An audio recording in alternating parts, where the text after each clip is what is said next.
यह कहानी उन दिनों की है जब भगवान बुद्ध मवन में अपना समय बिता रहे थे। इस समय तक उनकी प्रसिद्ध चारों ओर फैल चुकी थी। दूर दूर से लोग अपनी समस्याओं और चिंताओं का समाधान ढूंढने के लिए बुद्ध के पास आते थे। एक दिन जब बुद्ध मवन में अपने शिष्यों को प्रवचन दे रहे थे, तभी एक अधेड़ उम्र का व्यक्ति अपने युवा पुत्र के साथ उनके पास आ रहा था। जैसे ही वे प्रवचन स्थल के पास पहुंचे, बुद्ध ने उन्हें एक नजर देखा और इशारे से बैठने को कहा। प्रवचन खत्म होने के बाद जब सब लोग वहां से चले गए, तो बुद्ध ने उस व्यक्ति को पास बुलाया और बैठने के लिए कहा। वहां का वातावरण बहुत शांत था। चारों ओर हरी भरी घास और पेड़ पौधे थे और मौसम भी बेहद सुखद था। तरह तरह के पक्षियों की मधुर आवाजें गूंज रही थीं। इस दृश्य को देख उस व्यक्ति को भीतर से अपार शांति का अनुभव हो रहा था। इसके बाद बुद्ध ने उस व्यक्ति से उसके आने का कारण पूछा। व्यक्ति ने जवाब दिया, तथागत, मैं 2 दिन की लंबी यात्रा करके अपने पुत्र को आपसे मिलवाने लाया हूं। यह मेरा इकलौता पुत्र है और हमेशा थका थका सा रहता है, जैसे इसके अंदर कोई ऊर्जा ही ना हो। इसका स्वभाव भी चिड़चिड़ा हो गया है। अगर हम इसे कुछ भी कहते हैं तो यह छोटी छोटी बातों पर गुस्सा हो जाता है। इसकी देखने की क्षमता भी समय से पहले ही कमजोर हो गई है और इसके बाल भी सफेद पड़ने लगे हैं। इतनी कम उम्र में ऐसा बूढ़ा लगना मुझे समझ नहीं आ रहा है। तथागत, मैं अपने पुत्र की सेहत को लेकर बहुत चिंतित हूं। जब मैं इसे वेद जी के पास लेकर गया तो उन्होंने कुछ दवाइयां दी और कहा कि इसे तनाव कम लेने के लिए कहो, क्योंकि इसका दिमाग बहुत ज्यादा तनाव लेता है, जिससे इसकी हालत ऐसी हो गई है। लेकिन मैंने बहुत समझाया, फिर भी इसे तनाव का मतलब नहीं समझ में आया। मुझे नहीं पता कि तनाव होता क्या है, ये किस कारण से आता है और इसे कैसे इसके दिमाग से निकालूं। मुझे सबसे पहले तो यही समझना है कि तनाव क्या होता है, और इसी कारण मैं आपके पास आया हूं। कृपया आप मेरी समस्या का समाधान करें। यह सुनकर बुद्ध बड़े ध्यान से उस व्यक्ति के पुत्र को देखने लगे। उन्होंने उसके चेहरे, आंखों और हाथों की नब्ज को देखा। इन सभी परीक्षणों के बाद बुद्ध उस व्यक्ति से बोले, तनाव कोई नहीं चाहता, फिर भी यह लोगों के दिमाग को दीमक की तरह पकड़ लेता है और व्यक्ति को यह भी नहीं पता चलता कि वह तनाव में जी रहा है। लेकिन अगर कोई व्यक्ति तनाव के कारणों को सही तरीके से समझ ले और इसके बारे में एक पैमाना बना ले, तो वह जान सकता है कि वह कितने तनाव में है और इस समस्या का समाधान भी खोज सकता है। सबसे पहले तुम यह समझो कि तनाव होता क्या है। जब भी कोई व्यक्ति कोई काम कर रहा होता है, लेकिन उसका मन कहीं और भटक रहा होता है, कल्पनाओं में खोया रहता है, तो उसके शरीर और मन के बीच एक दूरी बन जाती है। यह दूरी जितनी अधिक होगी, व्यक्ति उतना ही ज्यादा बेहोशी की अवस्था में होता है। शरीर और मन के बीच की इस दूरी और खिंचाव को ही तनाव कहते हैं। तुम सोचो, जब कोई व्यक्ति अपना पसंदीदा खेल खेलता है तो वह चुस्ती और प्रसन्नता से भर जाता है, जबकि उसने अपने शरीर को थकाया होता है। लेकिन बात यह है कि खेलते वक्त उसका मन और शरीर पूरी तरह से उस खेल में केंद्रित होते हैं, जिससे शरीर और मन के बीच कोई दूरी नहीं बनती और कोई तनाव भी नहीं होता। इसके विपरीत, जब हम कोई ऐसा काम करते हैं जो हमें पसंद नहीं है, तो हमारा शरीर तो उस काम को कर रहा होता है, लेकिन हमारा मन कहीं और कल्पनाओं में भटकता रहता है। इस स्थिति में शरीर और मन के बीच एक दूरी बन जाती है और तनाव उत्पन्न हो जाता है। इसलिए व्यक्ति को एक समय में केवल एक ही काम करना चाहिए और अपनी पूरी मानसिक और शारीरिक ऊर्जा उस काम में लगा देनी चाहिए। इससे शरीर और मन में एकजुटता बनी रहती है और तनाव का जन्म नहीं होता। इसके बाद बुद्ध ने कहा, तनाव उत्पन्न होने के मुख्य 8 कारण होते हैं और जिसने इन कारणों को समझ लिया वह जीवन भर तनाव मुक्त रह सकता है। इन कारणों में सबसे पहला कारण है अति महत्वाकांक्षी होना। महत्वाकांक्षी होना अच्छी बात है, लेकिन क्या आपने कभी इस पर ध्यान दिया है कि इंसान के लक्ष्य कभी पूरे नहीं होते?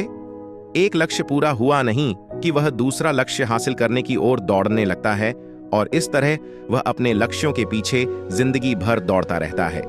इसलिए जो व्यक्ति अति महत्वाकांक्षी होता है वह कभी भी वर्तमान में नहीं रह पाता।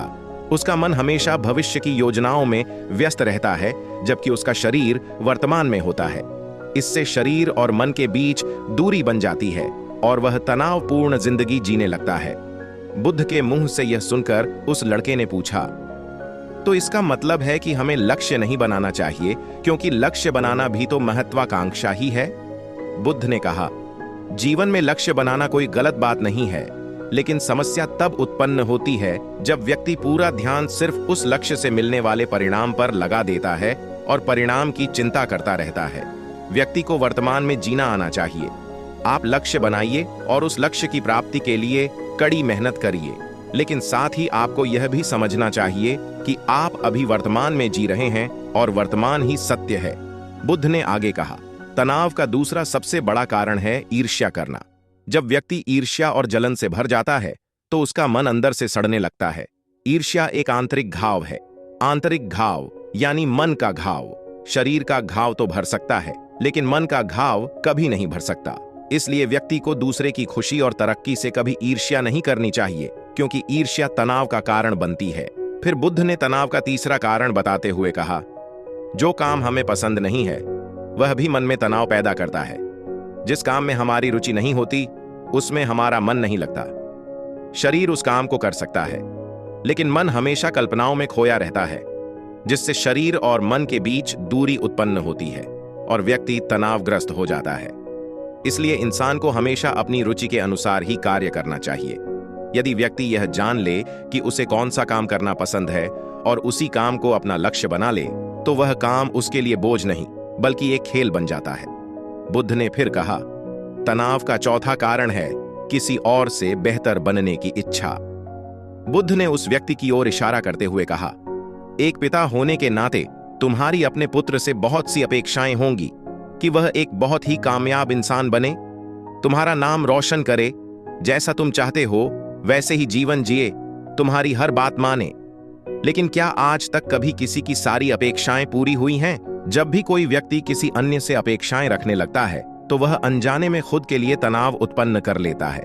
कल्पना करो कि अगर तुम्हारा बेटा तुम्हारी अपेक्षाओं के अनुसार काम नहीं कर रहा है और वह नहीं बन पा रहा है जो तुम उसे बनाना चाहते हो, तो निश्चित रूप से तुम्हारे मन में तनाव उत्पन्न होगा और इस तनाव के कारण तुम ऐसा व्यवहार करोगे और ऐसी बातें कहोगे कि तुम्हारा अपने पुत्र के साथ संबंध और खराब हो जाएगा। इसलिए व्यक्ति को जितना संभव हो दूसरों से अपेक्षाएं कम रखनी चाहिए। यदि तुम्हें पूरी तरह से तनाव मुक्त रहना है तो दूसरों से अपेक्षाएं रखना ही बंद कर दो। इसके बाद बुद्ध ने कहा, शारीरिक कष्ट भी तनाव का एक कारण हो सकता है। जब कोई व्यक्ति किसी शारीरिक दर्द से गुजर रहा होता है तो उसका ध्यान पूरी तरह उस दर्द पर केंद्रित हो जाता है और वह दिन भर उसी के बारे में सोचता रहता है। इससे उसका मन दुख के विचारों से भर जाता है और वह तनावग्रस्त हो जाता है। यह सुनकर उस व्यक्ति ने कहा, हे बुद्ध, शारीरिक दुख तो हर व्यक्ति को हो सकता है, तो क्या इसका मतलब है कि व्यक्ति जीवन भर तनाव में रहेगा? बुद्ध ने उत्तर दिया, इंसान को यह समझना चाहिए कि जीवन दुखों से भरा है। जैसे जैसे हम जीवन में आगे बढ़ते हैं, दुख आते हैं, बीमारियां होती हैं और अंत में मृत्यु भी आती है। बीमारियां हमारे जीवन का हिस्सा हैं, उनसे कोई नहीं बच सकता। बस कुछ लोगों को ये पहले होती हैं और कुछ को बाद में। जब इंसान का मन इस सच्चाई को समझ लेता है तो वह अपनी बीमारी के बारे में ज्यादा सोचकर तनाव नहीं लेता। यह हमारे जीवन का अभिन्न हिस्सा है, बुद्ध ने आगे कहा। इसके लिए व्यक्ति को शारीरिक रूप से भी स्वस्थ रहने का अभ्यास करना चाहिए। उसे व्यायाम और एक स्वस्थ जीवन शैली को अपनी दिनचर्या में शामिल करना चाहिए ताकि शरीर लंबे समय तक निरोगी रहे और सही तरीके से काम कर सके। तनाव का अगला कारण होता है अपनी योजनाओं को समझने के लिए पर्याप्त समय न देना। कई लोग बिना सोचे समझे किसी विचार पर काम करना शुरू कर देते हैं और जब उस काम में उन्हें असफलता मिलती है तो वे तनाव से भर जाते हैं। इसका कारण यह होता है कि उन्होंने उस काम को शुरू करने से पहले उसकी पूरी जानकारी और संभावित परिणामों के बारे में विचार नहीं किया। किसी भी कार्य को शुरू करने से पहले यह जरूरी है कि हम उसके अच्छे और बुरे परिणामों पर विचार करें। साथ ही यह भी सोचें कि अगर योजना सफल नहीं हुई तो आगे क्या करेंगे। इसलिए व्यक्ति को अपनी योजनाओं को समझने और सही से विचार करने के लिए पर्याप्त समय देना चाहिए ताकि बाद में वह तनाव का कारण न बने।